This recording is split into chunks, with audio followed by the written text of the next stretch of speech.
aku Diandra. Sekarang aku udah sampai nih di lingkungan pendidikan KHA Wahid Hasyim.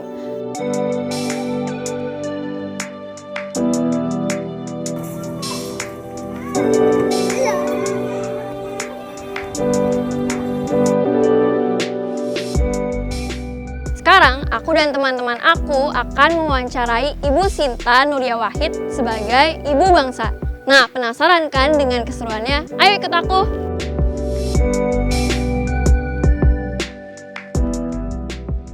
Kediaman Ibu Sinta merupakan suatu kompleks yang cukup luas. Di situ ada Masjid Al-Munawaroh dan Sekolah Dasar Islam Terpadu Wahid Hasyim. Setelah melewati penjagaan, kami langsung masuk ke ruang tamu. Kedatangan kami diantar Ibu Naning Pranoto dan Bapak Ibu Guru Pembimbing. Ibu Sinta pun berkenan menjawab semua pertanyaan teman-teman dengan sabar.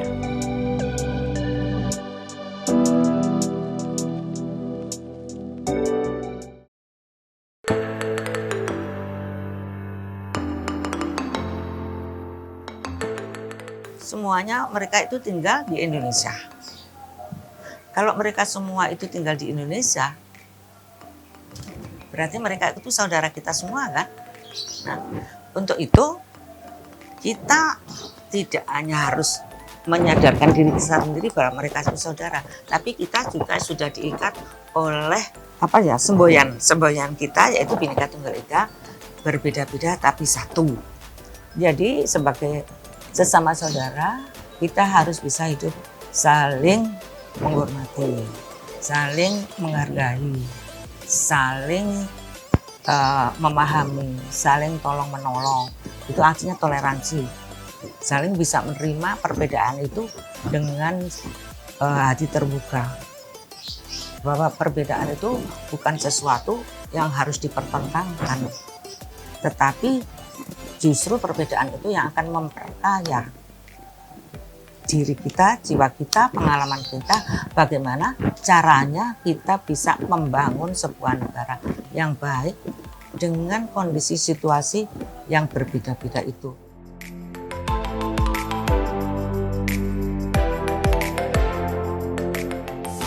Masyarakat Tionghoa yang ada di Indonesia, mereka sudah lahir di Indonesia, dibesarkan di Indonesia, bukan orang Cina yang datang ke sini. Tapi masyarakat Tionghoa adalah orang suku Tionghoa yang sudah lahir di sini, dibesarkan di sini, dididik di sini. Itu artinya mereka juga suku bangsa Indonesia, sudah menjadi warga negara Indonesia. Suku Tionghoa di sini itu sudah menjadi warga Indonesia, sama dengan suku misalnya Arab. Itu juga karena mereka lahir di sini, dibesarkan di sini, mereka juga warga negara Indonesia. Jadi mereka, karena mereka itu adalah warga negara Indonesia, mereka punya hak yang sama dengan warga negara yang lain. Jadi harus diperlakukan yang sama. Mereka mempunyai hak dan kewajiban yang sama dengan warga negara yang lain.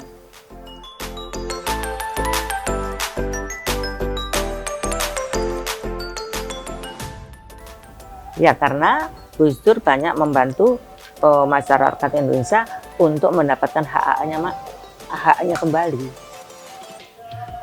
Ya, tentang masalah seperti waktu Imlek harus dikembalikan Imleknya kepada orang Tionghoa, boleh menyelenggarakan. Dia juga boleh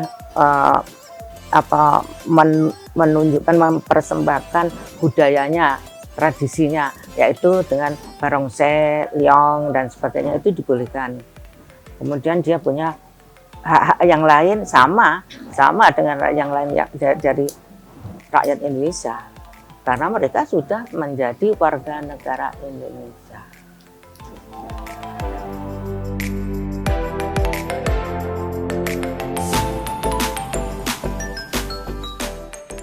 Sederhana itu bukan kenapa senang atau tidak, tapi pembawaan dari orang masing-masing orang.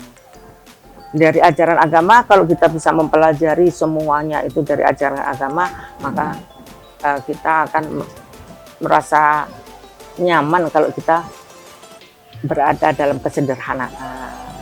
Lalu justru dalam kesederhanaan itu yang ditekankan adalah lebih ditekankan pada membantu sesama manusia.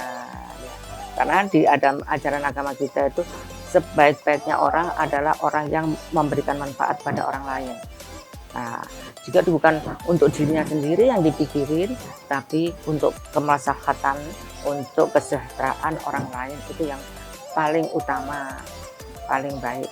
Jadi karena itu ya, apalagi kalau kita menunjukkan kemewahan, emas, berlian, segala macam, untuk apa sebetulnya? Kan kalau kita berpikir itu tidak ada artinya, tidak ada manfaatnya, bahkan justru akan menimbulkan bahaya, mengundang bahaya buat kita sendiri. Ya lebih baik kita bersikap sederhana saja. Kita bersikap sederhana, hidup dalam kesederhanaan, tapi amal kita kaya. Nah, itu yang penting. Amal kita kaya, tapi hidup kita sederhana. Itu yang paling utama.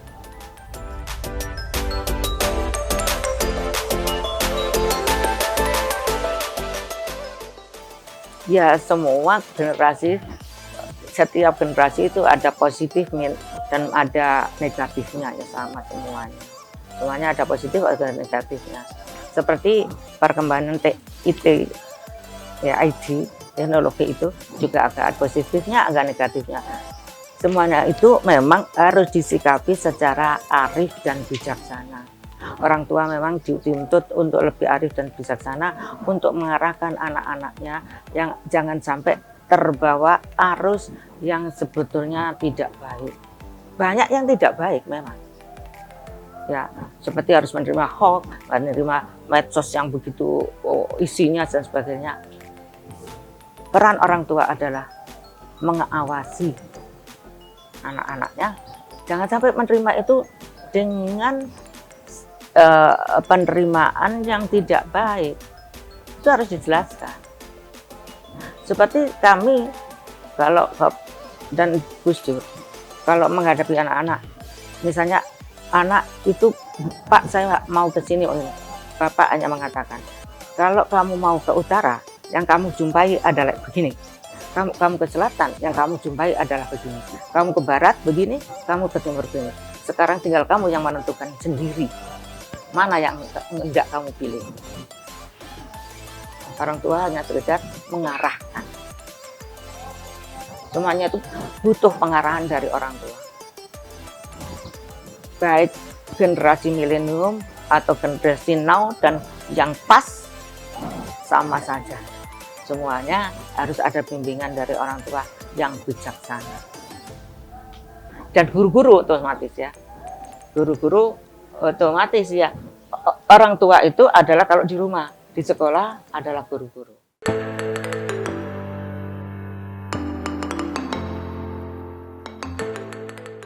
Kami menerapkan sistem mendidik tidak dengan kata-kata tapi dengan perbuatan, contoh langsung. Sehingga anak-anak terbiasa melihat hal-hal yang dilakukan oleh orang tuanya itu hal yang baik dan hal yang tidak baik. Karena itu memang orang tua itu memang dituntut lebih besar lagi zaman sekarang untuk selalu bersikap baik. Menunjukkan tata krama, kalau itu akhlak yang baik kepada putra-putrinya. Contohnya jangan bertengkar di depan anak-anak dan tunjukkan kerukunan, keharmonisan, apa-apa harus dibicarakan secara terbuka, saling menghormati, tidak boleh saling bertengkar. Itu semuanya ditunjukkan. Tidak, kamu tidak boleh bertengkar, kamu tidak boleh bertengkar. Itu anak akan melawan. Dan lebih penting lagi harus diberikan keyakinan kepada anak bahwa kamu bisa. Jangan anak dimarahi atau dicela. Oh memang kamu goblok. Nah itu jangan sampai ya. Misalnya nilainya jelek, jangan oh enggak. Bilang aja sebetulnya kamu pinter. Kamu enggak belajar aja dapat nilai segini. Apalagi kamu belajar. Nilaimu pasti ya. Nah itu apalagi 8 jadinya kan. Jangan justru, oh dasar kamu nggak pernah belajar gitu lah. Itu jangan. Ya, makanya main HP-nya, main game-nya dikurangi. Gitu.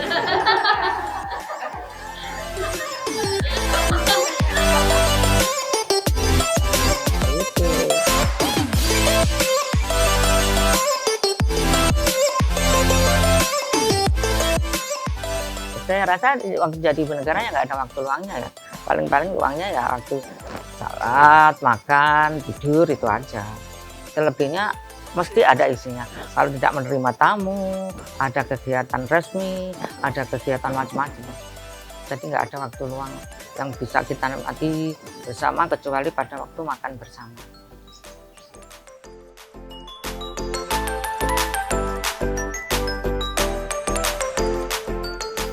Beliau sangat mengutamakan kemanusiaan karena ajaran agamanya juga mengutamakan tentang kemanusiaan seperti itu tadi, bahwa tidak imannya sekarang itu tidak sempurna kalau dia enakan tidur sementara tetangganya hampir mati kelaparan. Nah itu kan kemanusiaan. Jadi yang diutamakan adalah memperjuangkan kemanusiaan. Oleh karena itu sampai sekarang Gus Dur waktu sebelum meninggal itu berpesan, nanti di nisan saya tidak usah ditulisin apapun, tidak usah ditulis presiden apa, cukup ditulisin di sini terbaring seorang pejuang kemanusiaan.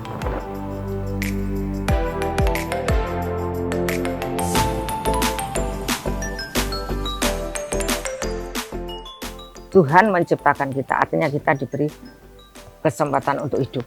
Untuk hidup adalah untuk menjalankan semua perintah dan meninggalkan larangan dari Allah SWT yang menciptakan kita. Nah, larangan itu apa? Kemudian perintah-perintah itu apa? Itu yang harus kita jalankan dengan sebaik-baiknya. Sungguh suatu pengalaman yang tak terlupakan. Kami yang tergabung dalam grup literasi Sekolah Pahwa terdiri dari murid-murid kelas 5 sampai dengan kelas 11 bisa mewawancarai Ibu Bangsa Sinta Nuria Wahid. Ini semua sangat menambah wawasan kami sebagai generasi penerus untuk semakin mencintai Negara Kesatuan Republik Indonesia.